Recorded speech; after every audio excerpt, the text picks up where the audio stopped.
Salut! Tant que je n'ai pas d'idée de phrase intro, ce sera ça jusqu'à nouvel ordre. Cette tasse est complètement vide.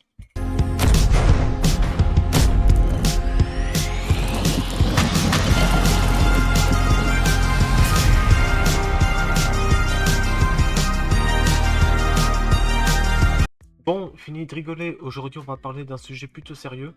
En ce moment, notre Barça est méconnaissable dans tous les domaines du terrain. Aujourd'hui, dans cette vidéo, on va essayer d'identifier et d'analyser chacun des problèmes que rencontre le Barça depuis quelques temps.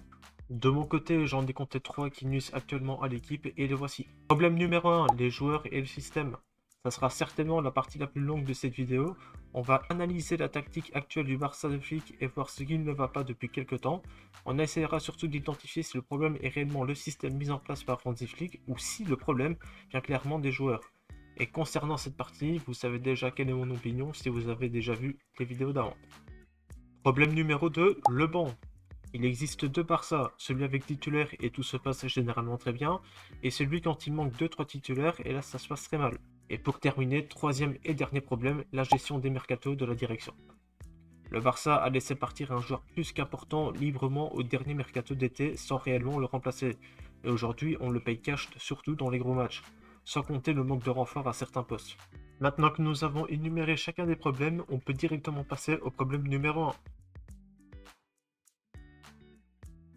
Sur cette première partie, je vais d'abord vous montrer dans un premier temps comment le Barça est censé évoluer avec et sans ballon, et ensuite je vais vous montrer comment le Barça évolue actuellement avec et sans ballon. On va d'abord commencer par comment devrait se comporter le Barça avec ballon. Donc en premier lieu, voici le schéma tactique employé par Hansi Flick au FC Barcelone. Petite précision, les joueurs présents sur la composition sont juste là pour illustrer mes propos. En aucun cas, quand je citerai le nom de l'un d'entre eux, voudra dire que ce sera lui le responsable. Même si pour certains, il y aura une part de vérité. Donc dans un premier temps, voici comment le Barça est aligné avec ballon dans la moitié des terrains adverses. On peut directement constater que la ligne défensive est alignée au milieu de terrain pour pouvoir exécuter le plusieurs jeux. Juan Garcia est en dehors de sa surface de réparation pour anticiper les ballons en profondeur qui partent dans le dos de la défense, et le reste de l'équipe est installé dans la moitié de terrain adverse. Maintenant, pour mieux comprendre tout ça, je vais vous expliquer le rôle de chacun ligne par ligne lorsque nous sommes en possession du ballon dans le milieu de terrain adverse. Commençons par la ligne défensive. Si le porteur de balle est Jukoundé ou Alejandro Balde, leur rôle sera soit d'essayer de déborder sur leur côté et tenter un centre dans la surface adverse, ou soit de combiner avec le milieu de terrain, ou soit de combiner avec leurs ailiers respectifs. Si le porteur de balle est Eric Garcia ou Pau Cubarsí, leur rôle principal est de soit de donner le ballon au milieu de terrain disponible devant eux, ou soit de casser des lignes par des longues passes. La qualité première des défenseurs centraux dans ce système doit être leur jeu au pied. Maintenant passons au milieu de terrain. Pour commencer, nous allons parler du double pivot que forment Pedri et Frenkie de Jong. Leur tâche à eux sera d'apporter la sérénité au milieu de terrain, ça sera principalement à l'un des deux, voire même les deux, d'organiser le jeu de l'équipe. Ils devront trouver l'angle de passe parfait pour lancer les situations offensives et toujours trouver des solutions en évoluant toujours vers l'avant. Donc imaginons ici le porteur de balle c'est Pedri, et que c'est lui qui doit organiser le jeu. Il essaiera soit d'orienter le jeu vers les ailiers, ou soit il fera sauter le ballon dans la surface vers le numéro 9, ou un autre joueur qui fera un appel dans l'axe. On est déjà plus la moitié, c'est presque fini. Le milieu de terrain est également accompagné par un numéro 10, Fermin Lopez, qui sert de soutien pour les milieux de terrain et également pour les attaquants. La plupart du temps, il accompagne le numéro 9 afin de lui apporter des solutions pour marquer des buts. Et quand il ne sait pas jouer avec son numéro 9, en l'occurrence Ferran Torres, soit il va jouer en retrait, ou soit il va orienter le jeu soit vers les ailiers, ou soit vers les latéraux. Maintenant, passons aux ailiers. Imaginons que Rafinha est le porteur de balle. Le latéral gauche Balde montera en passant dans le dos de Rafinha afin de lui apporter une solution supplémentaire. Rafinha alors aura deux options, soit donner le ballon à Balde qui passe dans son dos pour faire un centre dans la surface adverse, ou alors il se servira de son appel pour partir en solitaire pour tenter de marquer un but, ou soit de choisir de donner le ballon à un autre joueur qui est beaucoup mieux placé. Et bien évidemment, si c'est Lamine Yamal le porteur de balle, ce sera exactement pareil. Jules Koundé montera en passant dans son dos et fera exactement la même manière. Soit il tentera un raid solitaire pour marquer un but, ou soit il trouvera quelqu'un d'autre de mieux placé. Enfin bref, c'est exactement la même situation qu'avec Rafinha sur le côté gauche. Maintenant, passons à notre très cher numéro 9, Ferran Torres, qui lui aura tout simplement deux tâches. La première est soit de terminer des actions quand on lui fait un centre ou quand il est face à face au gardien, son rôle numéro 1 est de la mettre au fond, ou soit tout simplement de savoir jouer en pivot avec ses coéquipiers quand il a aucune solution devant lui ou quand il faut tout simplement orienter le jeu soit vers le côté gauche, vers le côté droit, vers son numéro 10 ou jouer en retrait vers le milieu de terrain. Enfin bref, il doit être important dans le jeu et savoir terminer les actions, c'est tout ce qu'il doit faire. Le meilleur pour la fin, notre très cher gardien Juan Garcia. Ce rôle à lui sera d'être irréprochable avec son jeu balle au pied et d'envoyer le ballon le plus loin possible vers l'un de ses coéquipiers. Et maintenant que cela est terminé, maintenant il est temps de passer à comment devrait se comporter le Barça au jeu sans ballon. Cette tasse est toujours vide. Je vous montre une nouvelle fois comment le Barça est aligné dans sa moitié de terrain. Donc maintenant, imaginons que le porteur de balle de l'équipe adverse se situe dans cette zone de sa partie de terrain. Le porteur de balle subira donc un pressing de la part de Rafinha, de Firmine, mais aussi de la part de Pedri et de Ferran Torres. De plus, ils feront en sorte que le porteur de balle ne trouve pas la moindre solution, peu importe où il voudra envoyer le ballon, et si par miracle il arrive à trouver une solution, le prochain porteur de balle subira exactement le même pressing. Donc en gros, moi j'aimerais pas être du tout à la place du porteur de balle, parce que en gros, s'il regarde d'un côté, il voit Rafinha lui foncer dessus, il regarde de l'autre, il voit Firmine lui foncer dessus, il se retourne pour jouer en retrait avec sa défense, il voit Ferran Torres lui foncer dessus, il regarde devant lui, il voit Pedri lui foncer dessus, donc il lui reste plus qu'une solution, il regarde au-dessus de lui, et qu'est-ce qu'il voit? Hansi Flick lui bondir dessus. Le pauvre. Non, on va passer au moment où l'adversaire réussit à déjouer le piège du hors-jeu et réussit à partir en contre-attaque. Voici ce qu'il se passe quand l'équipe adverse arrive à ressortir de sa zone et se retrouve maintenant dans la nôtre. Donc première chose qu'on peut constater, c'est l'alignement défensif qui se remet au niveau de sa surface, voire même dedans en fonction de la position du porteur de balle. On peut aussi constater que les ailiers Rafinha et Lamine Yamal redescendent tous les deux pour venir aider les latéraux Koundé et Baldé pour ne jamais les laisser en situation de 1 contre 1. De plus, on voit également Pedri et Frenkie de Jong redescendre pour apporter le soutien à la défense centrale. Ils sont clairement là pour anticiper les potentiels passes en retrait. Firmine redescend également pour venir en soutien en cas de besoin, mais restera un peu plus haut que les autres pour ressortir les ballons en cas de contre-attaque du Barça. Tout comme Ferran Torres, qui restera principalement aux alentours du rond central pour jouer les contre-attaques. Donc tout ça de manière plus généralisée, c'est comme ça qu'on a connu le Barça de Hansi Flick la saison dernière et un petit peu cette saison, mais malheureusement on ne l'a pas vu assez. Et maintenant on va rentrer dans les détails de ce qu'on voit avec le Barça actuel depuis le début de la saison. Et je tiens à préciser une nouvelle fois, comme je l'ai fait tout à l'heure, tous les joueurs qui sont présents sur la compo sont juste là pour illustrer mes propos. Donc voici comment le Barça évolue actuellement avec le ballon dans la moitié du terrain adverse. À vue d'œil, le principe reste le même. La seule chose qui ne change pas réellement est la montée des latéraux quand les ailiers sont en possession du ballon. Sauf qu'il y a une chose que je n'ai pas mentionnée juste avant, c'est que avant la saison dernière et un petit peu cette saison comme on l'a vu, le Barça était très efficace devant les buts et maintenant ce n'est plus du tout le cas. Et comme on l'a déjà vu assez souvent cette saison sur certains matchs, ce manque d'efficacité finit par punir le Barça. On l'a vu récemment contre la Real Sociedad, un match qu'on perd de 1 car on n'a pas été capable de tuer le match. On l'a aussi vu contre Elche, match qu'on gagnait 3-1, mais le nombre d'occasions nettes qu'on a ratées sur ce match-là était hallucinant. Ce match-là, si on en met 7 ou 8, ce n'était pas un scandale du tout. Et malheureusement, ça ne s'arrête pas qu'à ça, car dans certains matchs, on a déjà vu que les problèmes d'efficacité nous finissent souvent par nous punir, et il y a également le contenu qui pose problème ces derniers temps. Et donc dans la plupart des matchs, nos ailiers se retrouvent souvent sans solution, car ils ont souvent des prises à deux sur eux et se retrouvent dans l'incapacité de trouver une solution, à cause du manque de mouvement qu'il y a autour d'eux. Ce qui rend la plupart du temps notre numéro 9 inutile d'ailleurs. Parce que cette saison, on s'est déjà souvent retrouvé à dire que Lewandowski et Ferran Torres étaient transparents, mais vu que nos ailiers sont souvent pris par plusieurs joueurs, du coup aucun centre n'arrive vers eux, et du coup on les voit quasiment pas du match, et si on les trouve pas, ils sont fantomatiques, et du coup on dit souvent qu'ils font des mauvais matchs. Et c'est pareil avec nos milieux de terrain, la plupart du temps quand ils se retrouvent balle au pied, ils se retrouvent sans solution car devant eux ça manque de mouvement, et parfois ça les oblige à soit jouer en retrait avec les défenseurs, voire même le gardien de but, ou alors tenter des passes longues qui finissent très souvent en 6 mètres.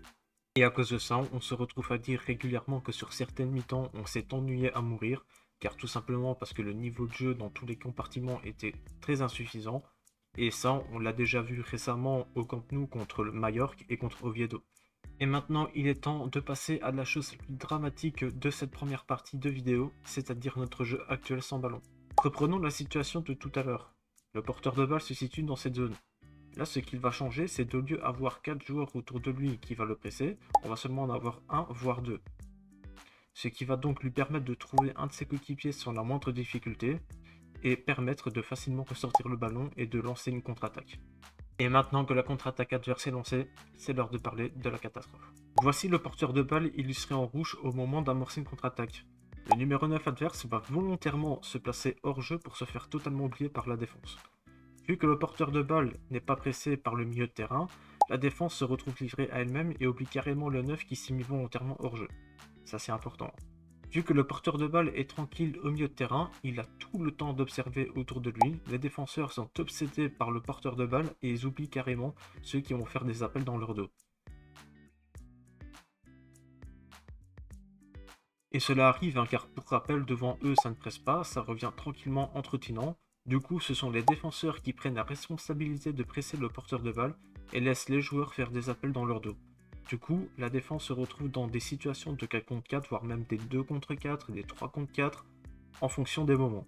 Et le fait que les milieux et les attaquants viennent pas aider la défense permet à l'équipe adverse de se trouver les yeux fermés et permet aux 9 qui étaient hors jeu à l'origine de l'action de ne plus l'être sur la dernière passe en retrait. Et tout ce que je viens de vous décrire, on l'a déjà vu dès le début du championnat contre Levante et le Rayo Vallecano, mais parfois il arrive aussi que le numéro 9 adverse ne se mette pas volontairement hors jeu, car tout simplement vu que nos défenseurs ont un temps de retard et qu'ils doivent rattraper les conneries du milieu de terrain et de l'attaque, du fait qu'on a un défenseur central qui presse, on a le numéro 9 adverse qui va se mettre entre les défenseurs et va pouvoir partir dans le dos sans difficulté et partir en 1 contre 1 face au gardien. Et donc pour conclure cette première longue partie de vidéo, pour moi le problème n'est absolument pas du système mais vient principalement des joueurs par leur manque d'envie et l'attitude qu'ils nous montrent sur le terrain. On l'a déjà vu que quand ils mettent pas l'intensité nécessaire, surtout dans les grands matchs, on se fait souvent humilier. Ça a été le cas contre Chelsea, contre l'Atlético récemment en demi-finale de Coupe du Roi. On l'a aussi vu au dernier match de championnat face à Girona. Et on l'a aussi vu face au PSG en Ligue des Champions, sur la deuxième mi-temps, surtout lorsqu'on a arrêté de jouer. Le PSG a pris le dessus sur la rencontre et a fini par s'imposer en fin de match. Et donc du coup, il n'y a aucun secret, si les ingrédients ne sont pas réunis pour la bonne réussite de ce système, à aucun moment tu peux inspirer à gagner des titres. Maintenant, on va pouvoir passer à la suite de cette vidéo et entamer directement le problème numéro 2, le banc. Cette tasse est toujours vide, et je sais, je force. Lorsque le Barça joue avec son 11 titulaire, généralement ça se passe très bien. Mais à partir du moment où l'un d'entre eux est absent de la feuille de match ou que Hansi Flick décide de faire tourner le 11 pour faire reposer les titulaires, là, c'est la catastrophe. Et on peut faire rapidement un lien avec cette première partie de la vidéo car tout simplement cela coïncide avec le faible niveau du Barça, car on enchaîne beaucoup de blessures depuis ce début de saison et les remplaçants sont obligés d'assurer et malheureusement quand on a besoin d'eux, on ne peut pas compter sur eux. On a des joueurs comme Casado qui est méconnaissable depuis plus d'1 an.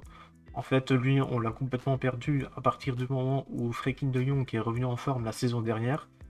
Casado a complètement disparu des radars, il a complètement baissé de niveau. On l'a encore vu d'ailleurs sur son dernier match face à l'Atlético. Il avait débuté titulaire et c'était une catastrophe. Il est sorti au bout de, si je me souviens bien, au bout de 35 minutes. Et cela montre à quel point son niveau est faible depuis un moment. Il est méconnaissable depuis plus d'1 an. Et je comprends quand on voit les rumeurs qui disent qu'il est sur le départ. Là, évidemment, je cible Casado, mais bien évidemment, il n'y a pas que lui. On a aussi Marc Bernal depuis le début de la saison où ce n'est pas top du tout.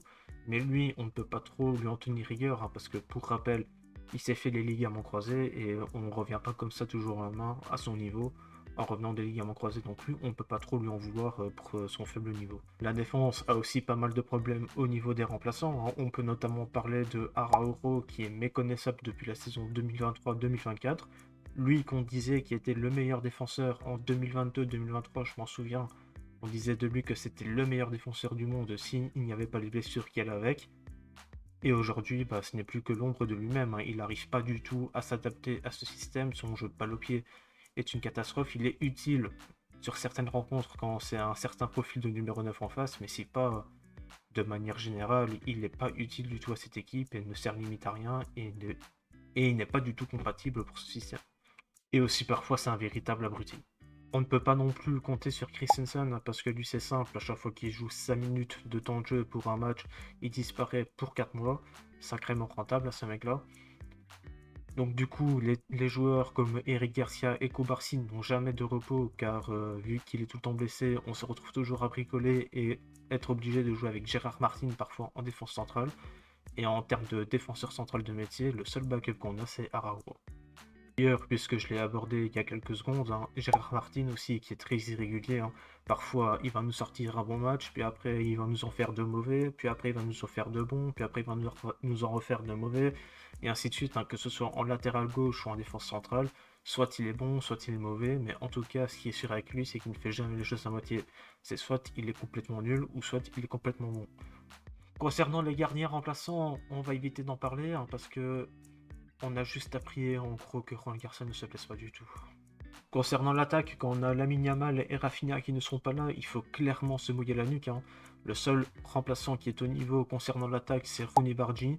C'est le seul qui fait des bons matchs et pourtant il joue très peu, hein, mais à chaque fois qu'il monte, on ressent sa présence et il fait souvent du bien. On a aussi Lewandowski, hein, qui est le remplaçant de Ferran Torres, mais bon, lui, il a 38 ans, on ne peut pas compter sur lui à tous les matchs, surtout qu'en plus, il est complètement à la ramasse ces derniers temps. Plus le temps passe, plus c'est pire. Il n'arrive plus à faire le moindre contrôle dans la surface. À chaque fois qu'on lui envoie la balle, c'est une patate chaude. On voit très bien que c'est sa dernière saison au club et logiquement, on devrait le remplacer. Et on a aussi en attaque Marcus Rashford qui lui remplace Rafinha quand il est absent. Alors oui, Rashford stade beaucoup depuis son arrivée, hein, mais parfois combien d'occasions il lui faut pour en mettre une au fond. Alors oui, il stade beaucoup, mais c'est souvent sur coup de pied arrêté, et ça par contre, c'est un point fort qu'on ne peut pas lui enlever, c'est que sur les coups de pied arrêtés, il est très utile et très important, et c'est même, je pense, notre meilleur tireur de corner et de coup franc qu'on a ici. Mais parfois dans le contenu, c'est très insuffisant et on le remarque beaucoup. Hein.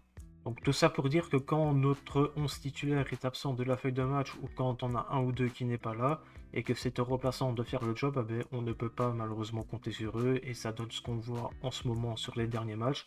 Mais bien évidemment, je garde en compte aussi que même actuellement, on a certains titulaires qui ne sont pas au niveau. Hein. Je parle notamment de Baldé, de Ferran Torres, Fermin, c'est un peu dur aussi ces derniers temps. En ce moment, il n'y a pas que les remplaçants à accabler, mais la plupart du temps, c'est quand nos titulaires ne sont pas là que le Barça est mauvais. Mais je l'accorde qu'aujourd'hui, nos titulaires, la plupart d'entre eux ne sont pas du tout au niveau qu'on attendait. Bianchi Kounté, c'est à vous qu'on cause, hein, pour info. Et bien évidemment, hein, si on a un banc qui est faible, c'est en partie à cause de la direction, et cela va me permettre d'entamer le dernier problème de cette vidéo, la gestion des mercatos de la direction. Lors des 2 derniers mercatos, la direction a décidé de rester muette sur certains manquements qu'on a à certains postes depuis un moment. On a laissé partir librement notre meilleur défenseur sans le remplacer car quelqu'un d'intelligent a décidé de mettre une clause sur son contrat qui lui permettait de partir librement cet été s'il avait un accord avec un autre club. Merci des clowns. Alors oui, au dernier mercato, il nous a ramené Cancelo, mais Flick n'a pas l'air de l'utiliser tant que ça. On se demande même vraiment s'il voulait réellement de lui. Et de toute façon, quand Koundé et Baldé sont très mauvais en même temps, Cancelo ne peut pas remplacer les deux en même temps. Et de toute façon, on sait tous depuis un moment que le manque qu'il y a en défense, c'est le poste de défenseur central, et en particulier défenseur central gauche, parce qu'on n'en a aucun tout simplement. On est obligé de faire jouer Gérard Martin à ce poste-là, alors que ce n'est pas le sien. Et donc du coup, depuis le début, on le dit, hein, que depuis que Inigo Martinez est parti, on a un problème à ce poste-là qu'on ne renforce pas, et on fonce droit dans le mur depuis un certain temps, sans défenseur central, et voilà ce que ça donne. Hein.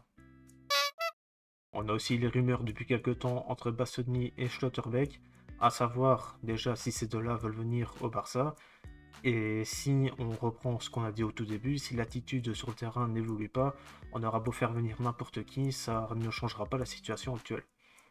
Et si vous voulez mon avis, je ne pense qu'on n'est pas prêt d'être tranquille avec ce problème de poste, hein, parce que tout simplement, Lewandowski, fin de saison, il quittera le club, et je pense que la direction va mettre son dévolu sur Alvarez pour le poste de numéro 9, et j'ai bien peur qu'on n'ait pas les fonds nécessaires et le fair play financier nécessaire pour ramener un défenseur central de classe mondiale. Donc je pense bien que s'il n'y a aucun départ en défense centrale, on va rester avec les mêmes pour la saison prochaine. Donc pour résumer les 3 points de cette vidéo, le problème numéro 1 est donc l'attitude des joueurs et non le système mis en place par Hansi Flick. Ensuite, le banc pour moi est un véritable problème, surtout quand il manque des titulaires sur la feuille de match. Ça se voit tout de suite que le banc pose problème. Et en troisième lieu, évidemment, la direction, hein, parce que si le banc est mauvais, c'est en partie à cause d'eux. C'est eux qui ne fournissent pas les joueurs nécessaires qu'il faut en petit-flic pour réussir avec cet effectif. C'est la fin de cette vidéo, n'hésitez pas à me dire en commentaire si vous êtes d'accord ou non avec moi. Si vous ne l'êtes pas, n'hésitez pas à argumenter, je vous lirai avec attention. Pour ceux qui sont restés jusqu'au bout de cette vidéo, n'hésitez pas à mettre tasse en commentaire, qui d'ailleurs est toujours vide. N'hésitez pas non plus à liker, à vous abonner et activer la cloche. Mes réseaux sociaux, comme d'habitude, sont dans la description et s'affichent à l'écran. Et sur ce, je vous dis salut tout le monde!